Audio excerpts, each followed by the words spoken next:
we're back from the dead. What's going on, YouTube? Got a quick video for today.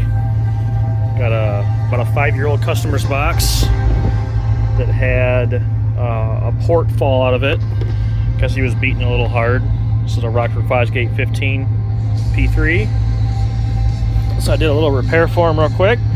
Didn't charge him anything. Then milled up a little piece of cherry. Put the ports back in. Put extra epoxy on them. Did a little paint job for it.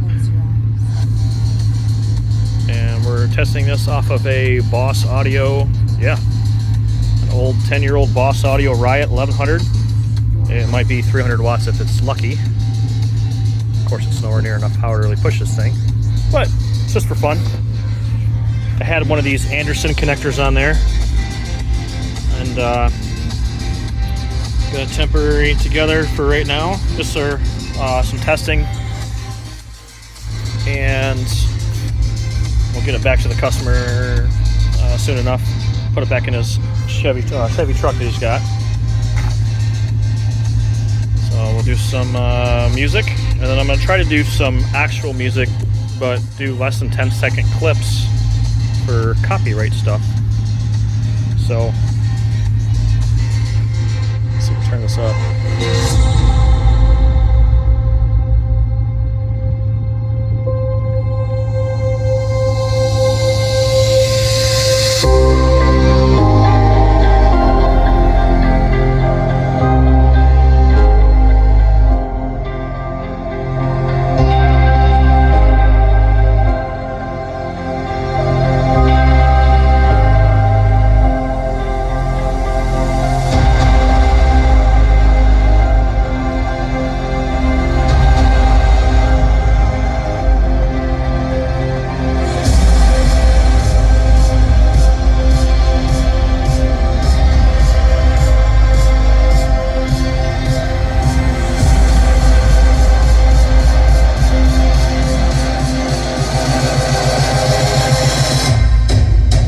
Your eyes.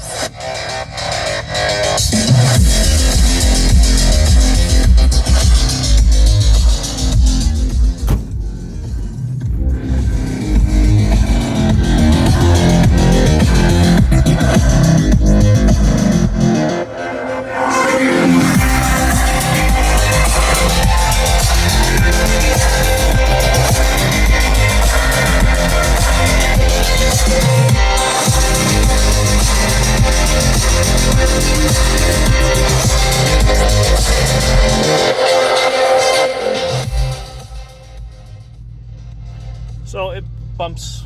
Actually, it's probably still quieter than my old SA10 that I had by quite a bit, but it's not moving very much. It's not much power on it, but it is on, in the customer's vehicle, it is on a CT Sounds CT 700.1. And yeah, God, a single 15 looks so small back there, being in a Yukon. Either way, bear with me. I'm gonna get another song going, and then we'll do some clips of some low bass. And the box is tuned to like 37 hertz. He likes rock and everything else, so it was never meant to play lows. It really falls on its face after like 35 hertz. And yeah, we'll do some testing real quick.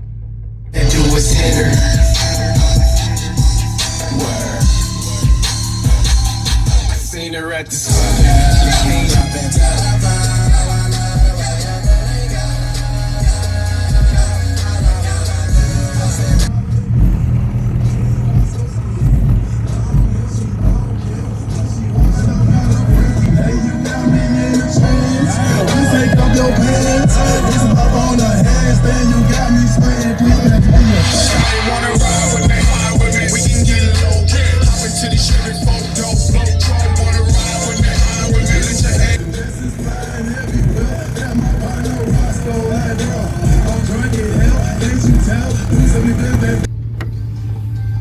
As you see, it just tickles the Tahoe a little bit.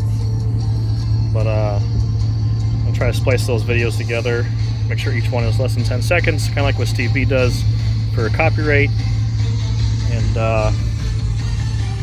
yeah, this is an old sub. Seen better days, but still working.